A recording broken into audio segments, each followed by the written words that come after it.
والمؤمنون والمؤمنات. شوفي بقى، ما انتش في الغزوه طالعه، ولكن ربنا بينزل ايات فيك وانت مش موجوده، لانك شريكه في كل خطوه. بعضهم اولياء بعض. شوف كلمه بعض ديت، يعني احنا جسم واحد ولكن كل واحد ايه؟ بعضايه، كل واحد حته. الشوكاني بيقول في فتح القدير كلمه جميله، يقول لك ايه؟ توحد القلوب. يعني ايه؟ حاجه واحده، وحده القلوب. بعضهم اولياء الولي ده يقول لك هات لي ولي امرك. من الذي يليني؟ الذي يليني مثلا اهو ده اقرب، يبقى يليني ده اقرب واحد ليا. يبقى يعني ايه اولياء؟ دول اقرب ناس لبعض.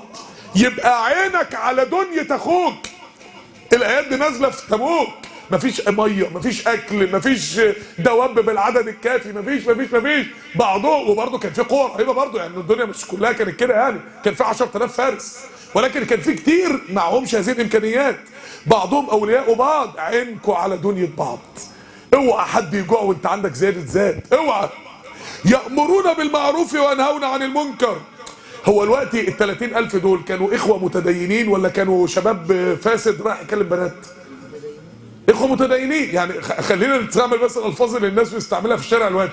دول اللي اسمهم الاخوه مثلا، يعني اللي هم بيسموا نفسهم كده، ولو ان كل المسلمين اخوه، بس يعني ايه؟ دول اللي الوقت المجتمع جاي يسموهم دول ايه؟ دول الاخوه. طب انا الوقت هامر بالمعروف مين وانا عن المنكر مين؟ مش الايات دي لازم تطبق على طول؟ عينك على دين اخوك. يبقى بعضهم اولياء بعض. عينك على دنيا اخوك. يأمرون بالمعروف وينهون عن المنكر. عينك على ايه؟ على دين اخوك. صح ده الفجر، والصح ده لقيام الليل، وتذكر ده بعض بيتذكر ده بالليل لو لقيته بيلعب في جلسه الضحى، وتذكر ده بالنوافل لو لقيته مقصر فيها. قبل ما تخرج تموت نفسك في دعوه غير الملتزم، لازم الاول اخوك اللي في بيت الايمان تسنده في دينه، عشان انت وهو تخرجوا مع بعض، مش انت اللي تخرج لوحدك. طب ربنا بيتكلم عن الاخوه اثناء الجهاد ليه؟ لان الجهاد يا جماعه والعمل لدين الله هو اكبر فرصه لزرع شيء وقلع شيء. ايوه، ما تيجي تقعد مكانك حبيبي. لان الجهاد في سبيل الله ونصر دين ربنا هي اخطر فرصه لزرع شيء وقلع شيء. لزرع الاخوه في الله اكبر فرصه لزرع الاخوه والايثار في الاعتكاف، وكله جعان وكله قدامه ربع فرخه، وتقوم انت يعني بغلاسه منقطعه النظير تقوم تدي كلمه عن الايثار، وبعد كده تؤسس مبدا ان الاخوه مش رز وشيبسي، الاخوه لحمه وفراخ وبيبسي. يبقى ده ايه؟ ده الاخوه. اقطع حته كده وادي لاخوك. هي ده اغلس درس في السنه كله، بس اللي هيطبقه ده اللي هيتعلم اخوه. يبقى اثناء الاحتياج بتاع الحركه للدين ده ترسيخ الاخوه. طب ايه الحاجه اللي تتقلع بقى؟ حب الدنيا. عشان كده الايه اللي قبلها فاستمتعوا بخلاقهم. ربنا بيتكلم عن حب الدنيا في الجهاد ليه؟ لان دي اكبر فرصه للتخلص من الدنيا من القلب، اكبر فرصه للتخلص من الدنيا. فشوف الايات حملها على الطريق اللي تبوك بيفهمها لك فهم تاني خالص. المجاهدين اللي يفهموا الكلام ده، فضل الله المجاهدين. وينهون عن المنكر ويقيمون الصلاة ويؤتون الزكاة. في احيانا بعض الاخوه يشتغل في الدعوه الى الله، او بعض الاخوات تشتغل في العمل الخيري، فيقوم يا شيخ احمد يقوم بقى ما فيش لا قيام ليل بقى ولا في مثلا ايه اوراد تعبديه او كده مثلا. ليه بقى؟ ما انا شغال في الدعوه اهو. اوعى تستغنى بالاصلاح عن الصلاح. فبعد الاخوه وعينك على دنيا اخوك وعينك على دين اخوك، ويقيمون الصلاه ويؤتون الزكاه العباده. طيب يبقى كده الثلاث صفات. الصفه الرابعه ويطيعون الله ورسوله، اللي هي الايه؟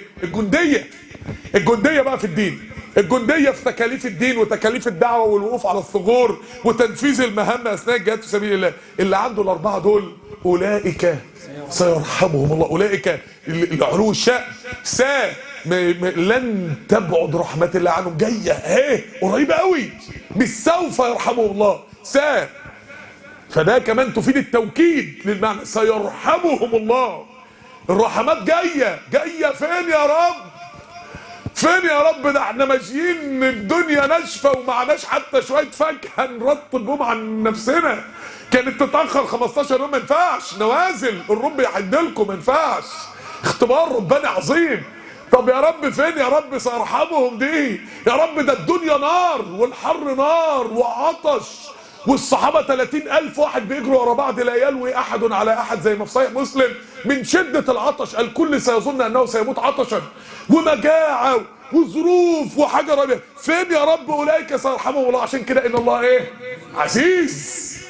هتشوفوا بعزه الله المنافقون يحاولون، والروم يحاولون، والنصارى يحاولون، والكل يحاول ان يمنع عنكم رحمه الله، وستروا في خلال ايام ازاي هتبقوا ملوك الارض، وازاي رحمات الله. عشان كده ان الله عزيز هنا ليه؟ ان اللحظه اللي نازل فيها الايه لا يتخيل احد الرحمه هتجيلي منين، وانا العدو الاعظم في الارض مستنيني، الروم والانصار بتوعها والمنافقين في ظهري وسارعين لي ناس في الطريق. فين دي؟ ان الله عزيز بعزته سيرحمك. لن يغالب الله سبب من الاسباب، ولن يمنع ايصال رحمه الله اليك عدو من الاعداء. هو ده العزيز. هنا بقى اسم الله العزيز جه على محمل الترغيب مش الترهيب. عشان كده النبي عليه الصلاه والسلام بيقول لربنا اسالك بكل اسم هو لك، اديني حتى باسم الله العزيز، حتى باسم الله المتكبر، كل الاسماء دي في مصلحتك، بس لو انت مع الله سبحانه وتعالى. كلها اسماء عطاء. اولئك سيرحمهم الله ان الله عزيز ايه؟ حكيم. ما برضه مش عزيز طب يا رب فين بقى؟ لا، هيوصلها لك بحكمه. ممكن ربنا يفتح عليك في الدنيا فتح وانت شغال في الدعوه تتفتن بيه عن الدين اصلا كله، فهتوصل لك بالحكمه. جايه الرحمات جايه طول ما انت ماشي في الطريق ده، طول ما انت من هؤلاء الامراء بتضحي عشان ربنا وماشي في الطريق ده. ايقن برحمات الله، ايقن طول ما انت في طريق الدين والدعوه وبيئه الايمان والاخوه والقران والعباده، ايقن وصدق بالحسنى. هي دي الحسنى. الدرس اللي انت قاعد فيه ده الحسنى، الدرس اللي انا بديه ده الحسنى، المصحف اللي انت ماسكه ده الحسنى، الركعتين اللي هتصليهم لما تروح دول الحسنى. صدق بالحسنى اي جاء يقينه ان هذه هي اسباب الدنيا قبل الاخره. عشان كده بعدها ربنا قال وان لنا للاخره والاولى، دنيا واخره. هتاخد دنيا واخره بس امشي في الطريق. وعد الله المؤمنين والمؤمنات جنات تجري من تحتها الانهار. كلام جميل قوي. جنات، طب ماشي، جنات كلمه عظيمه ونكره وجمع، وكل جنه الوان غير الثانيه واشكال غير الثانيه واصناف نعيم غير الثانيه وتصاميم قصور غير الثانيه. تجري من تحتها الانهار يعني ايه؟ انا قاعد في القصر بتاعي والميه بتجري من تحته. تخيل كده ان الارض ازاز وانت تحت بقى شايف السمك الملون وشايف الميه بتجري من تحتك، وانت ماشي مش في ارض رخام، ده انت ماشي في ارض تحتك عجائب المياه وعجائب عالم المياه. طب انا خرجت بره القصر بقى، تخيل بقى الانهار اللي ممتده في جميع الانحاء بتفريعاتها دي. تخيل مش نهر بقى واحد كده ماشي 20 متر واسمه شريان الحياه، تخيل بقى الانهار ومساعده. تخيل المناظر الجميله والابداع والالوان الرهيبه للاشجار ومناظر الجمال على يمين وشمال هذه الانهار، مناظر تحفه. من ايام كده حد من يعني ما اعرف يعني رحنا في مكان فيه نظاره الفي ار. عارفين نظاره الفي ار؟ فنظاره الفي اللي هي الفيرتشوال رياليتي، العالم الافتراضي دي، فبحطها كده بص كده، فلقيت يعني مكان كده ماشي بقى في وسط ميه كده وعلى يميني وشمالي شويه خضره كده وفي ديناصورات، بس مش مهم، مش دي اللي كانت شاغله بالي. اللي كان شاغل بالي ايه يا رب، انا فعلا دخلت عالم. امال الجنه هتبقى ايه؟ اذا كان بني ادم بيفترض لك كده شويه يعيشك في المود ده، امال الجنه دي هتبقى ايه يا جماعه؟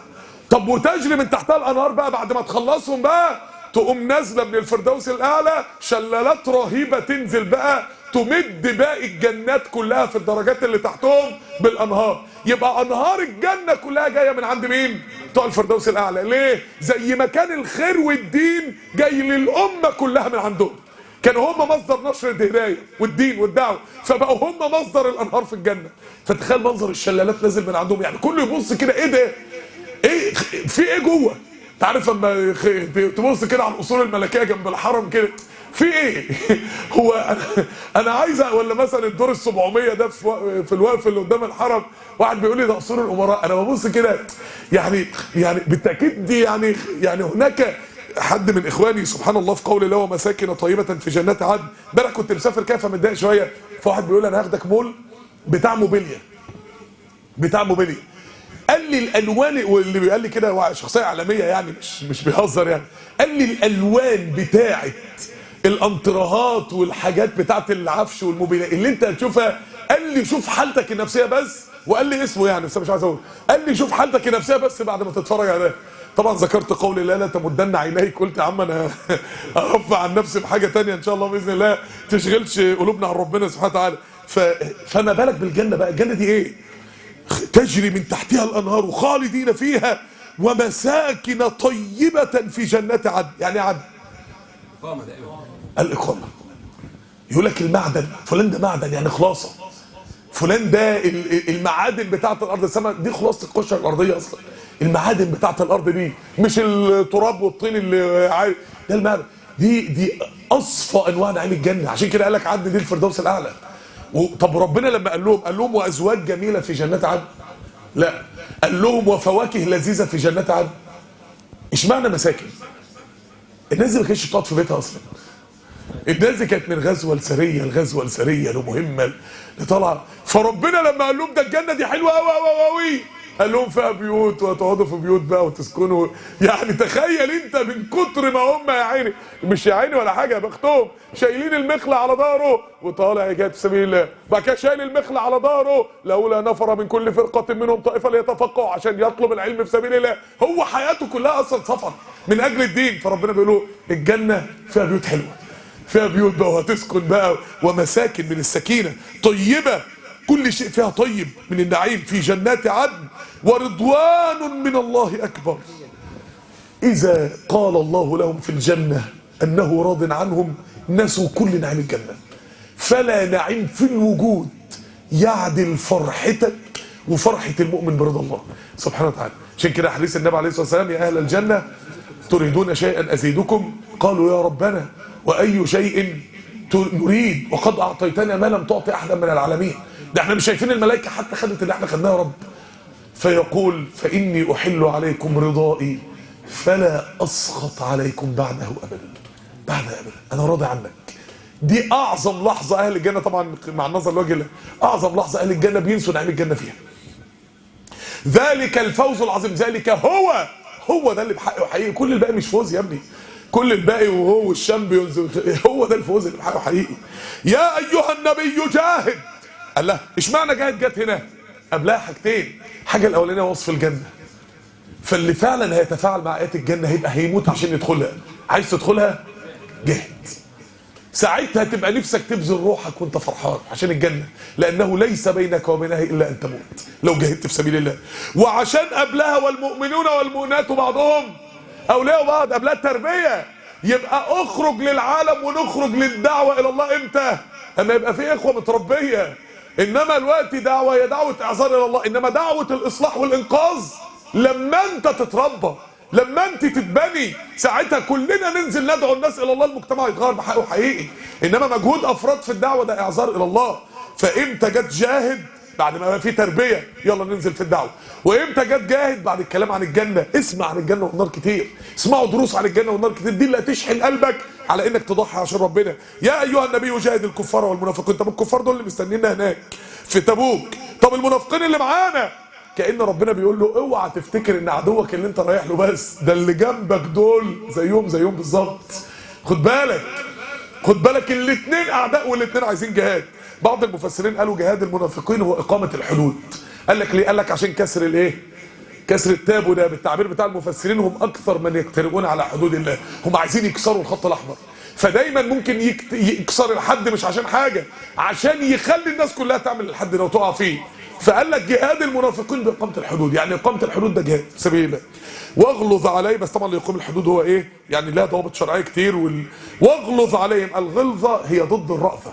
واغلظ عليهم، قلبك ما يرحموش.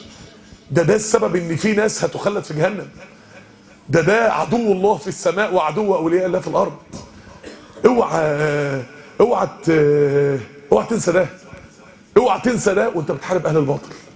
اوعى تنسى. كنت عند شيخ من مشايخي بصلي انا واحد اخواني كده الفجر معاه، فواحنا ماشيين فصاحبي بيقول لي وانا بصلي الفجر قعدت افكر مع نفسي كده، كام الشيخ محمد يعقوب ربنا يحفظه ويبارك فيه يا رب ويجعل ما بقي من عمره اعظم بركه في الدعوه الى الله مما مضى من عمره. فبيقول لي وانا بصلي وراه قاعد افتكر كام معصيه انا سبتها بسببه، كام طاعه انا عملتها بسببه. واخد انت بقى؟ دول كام منكر بسببهم، كام امرأة مشت عارية في الشوارع بسببهم، كم حد من حدود الله تعطل بسببهم، كم كافر أصر على كفره بسببهم. واغلظ عليهم، ده في مصلحتهم عشان يتوب، ومأواهم جهنم وبئس المصير. يحلفون، آخر آية بقى معانا، يحلفون بالله ما قالوا ولقد قالوا كلمة الكفر. برضو لسه مكملين في الطريق برضو، وهم بقى في الطريق برضو، فقاعدين مع بعض كده، فبدأوا بقى المرة اللي فاتت بيتكلموا عن الصحابة بقى، وأكبرنا بطونا وأجبننا عند اللقاء، ويا عم ده منظر الفاضي وعاملين لنا فيها مشايخ وبتوع فتة، وقاعدين بقى ايه، ياخدوا بقى ويعملوا حرب إعلامية نفسية بقى والعياذ بالله. هنا بقى الكلام بقى على النبي عليه الصلاه والسلام. المفسرين قالوا طول الطريق الايات قاعده تنزل، ايات ديت قاعده تنزل، ايات النفاق، آية فتح المنافقين، وكل ايه بقى بتفضح ناس منهم. فبعضهم كده قاعد مع بعضه قال لئن كان ما يقول محمد، مش ما يقول الله بقى، لئن كان ما يقول محمد حقا على اخواننا، على اللي بيسموهم منافقين دول، والايات قاعده تنزل عليهم، لنحن شر من الحمير، ده احنا نبقى شويه بهايم بقى، احنا شايفينهم عظماء مفكرين، ما اظرفه، ما اعقله، ما اجلده، ده تقييمنا ليهم. محمد بيقيم بناء على ايه بقى؟ ان دول منافقين ودول اعداء الله ودول فاسقين ودول كافرين. هو ده بيقيم على مقاييس دنيويه، سيدنا محمد بيقيم ايه؟ ربنا سبحانه وتعالى بيعلمنا التقييم بالمقاييس الايمانيه والدينيه. فبيقول لك يبقى احنا بقى حمير بقى ما بنفهمش اذا شايفينهم عظماء وهو قاعد يقول دول ناس ضايعه، فين يا عم دول عظماء؟ يا اما احنا ما بنفهمش بقى. فوصلت الكلمه الى رسول الله صلى الله عليه وسلم، فذهبوا الى النبي يقسموا بالله انهم ما قالوا هذا الكلام، يحلفون بالله، قاعدين شغالين.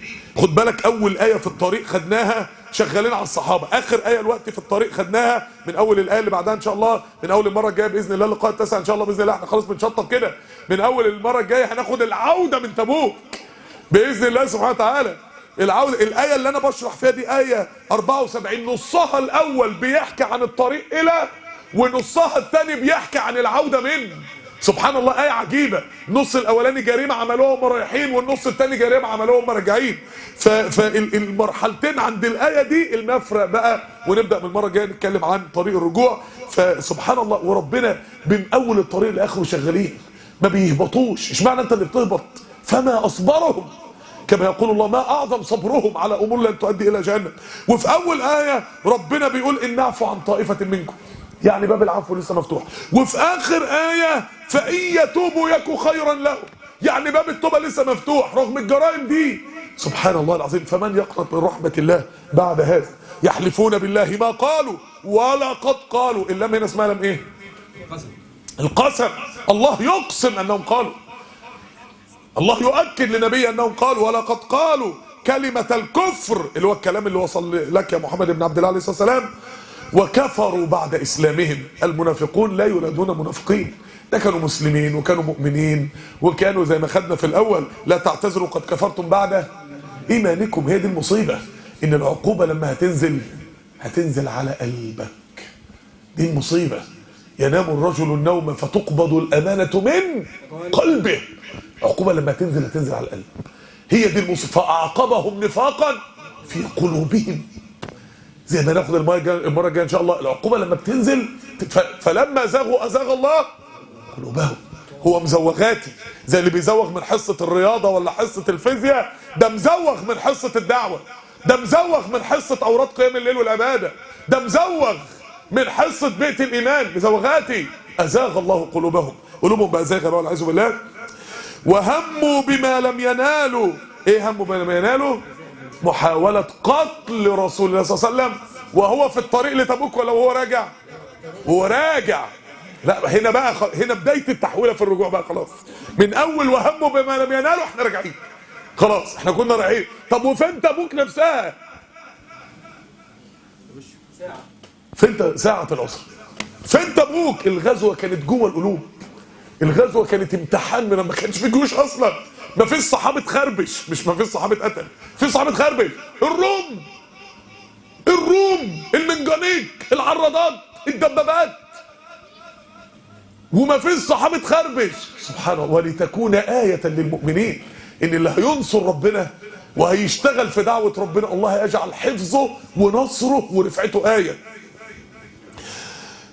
وهموا بما لم ينالوا، حاولوا قتل النبي. 12 واحد كده عند عقبة كده، النبي معدي بالدبة، راحوا قعدوا يفزعوا في الدبة والنبي كان هيموت فيها عليه الصلاة والسلام. وهموا بما لم ينالوا، ربنا بيحمي أهل الدين وأهل الدعوة. وما نقموا إلا أن أغناهم الله ورسوله من فضله. يخرب بيتكم، ده انتوا راجعين بهائمكم بتنوء بالغنايم اللي النبي مديها لكم من تبوك، ورايحين تحاولوا قتله. ده جه المدينة وانتوا معدمين، بقيتوا أغنياء وبتحاولوا تقتلوه. اتقي شره من أحسنت إليه. استدل المفسرين في هذه الآية بهذا المعنى: فإن يتوبوا يكن خيرا لهم. أنا بحس إن الكلمة دي هي أرجى آية في كتاب الله. ليه؟ قتلت النبي محاولي قتل رسول الله في السطر اللي قبله، هموا بما لم ينالوا. ربنا في السطر اللي بعده بيقول فإن يتوبوا يكو، مش حتى يكن، يكو خيرا لهم، لن يذوقوا أي شر دنيا ولا آخرة. فإن يتوبوا يكو خيرا لهم وإن يتولوا هتصممهم يعذبهم الله عذابا أليما في الدنيا والآخرة. تركيز في الدنيا في سورة التوبة، العذاب دنيا وآخرة والنعيم دنيا وآخرة، هي وان باكج. اوعى تصدق واحد بيعصي ويضحك، ده نصاب، ده نصاب. السعادة في الدين دنيا وآخرة، والتعاسة في المعصية دنيا وآخرة. وإن يتولوا يعذبهم الله عذابا أليما في الدنيا والآخرة وما لهم في الأرض من ولي ولا نصير. قصة منتهية، ونبدأ من أول المرة الجاية بإذن الله سبحانه وتعالى من قول الله ومنهم من عاهد الله. طريق في الرجوع بقى زي ما هنتكلم المرة القادمة. الامتحان قرب يا جماعة. لحد دلوقتي المشتركين في الامتحان ما شاء الله كتب لها أكتر من 4000. يعني شد حيلك يا شيخ. في ناس يعني كتير منهم ناس طيبه، يعني هو ايه، هو فرحان يعني، بس يعني ايه، مش كله على مستوى طبعا يعني. انما يا عم ادخل يا عم، لا تتهيأ. 20 صفحه قران هيبقوا في صدرك، تحفظهم، هتقرا فضل منة الله. يعني الناس اللي داخله يعني هتتضلع من كلام ربنا. ده انت لو يا عم دي العمره الجايزه الاولى والنص عمره، دي الجوائز الصغرى. الجوائز الكبرى ارتباطك بكتاب الله، الجوائز العظمى من الله ليك لما تقرب من كتاب ربنا سبحانه وتعالى. دي الجوائز العظمى من الله. ومن يتهيب صعود الجبال يعش ابد الدهر بين الحفر. فضل الله المجاهدين. الحقوا يا جماعه ان شاء الله باذن الله. احنا كده لسه كام مره في السوره؟ احنا كده خلصنا 8 صح؟ فضل من الله لسه 4 مرات، يعني لسه 3 جمعة، لان ان شاء الله في مره غالبا انا هعملها يعني حاجه استثنائيه في نص الاسبوع، يعني لان عايز اخلص عشان ندخل في برنامج الاستعداد لرمضان بقى باذن الله سبحانه وتعالى. يعني ده التفكير لحد دلوقتي، ان طبعا كل حاجه ان شاء الله باستخاره الله سبحانه وتعالى، وبعد مشوره طبعا اخواننا كده ومعرفه رايهم. بعد ما اخلص الدوره ان شاء الله والمذكره خلاص، يعني ان شاء الله قريبا تستلموا المذكره. تبقى مذكره جميله وبسيطه وسهله جدا باذن الله، ما تاخدش يومين مذاكره ان شاء الله او 3 ايام مذاكره، يعني من اللي عايز يبقى شاطر قوي يعني باذن الله. مع مختصر في التفسير لو انت هتعتمده كلمتين في كل ايه. لما هنجيب لكم التفسير هنجيب معنى كلمات مع حفظ الصوره. عايز ايه؟ موضوع بسيط جدا باذن الله سبحانه وتعالى، باذن الله على من يسر الله عليه. ف يعني وبعد ما اخلص شرح ان شاء الله هسيب لكم حوالي شهر ونص كمان قبل الامتحان، عشان اللي ما حفظش يلحق واللي ما ذاكرش يلحق. يعني هسيب لكم على الاقل شهر، على الاقل اقل حاجه باذن الله سبحانه وتعالى. هسيبها لكم شهر عشان يعني يبقى قدامك مدى حقيقي باذن الله. فاصدقوا الله يصدقكم الله. نعم اجر المقبلين على كتاب الله. سبحانك اللهم وبحمدك اشهد ان لا اله الا انت استغفرك واتوب اليك.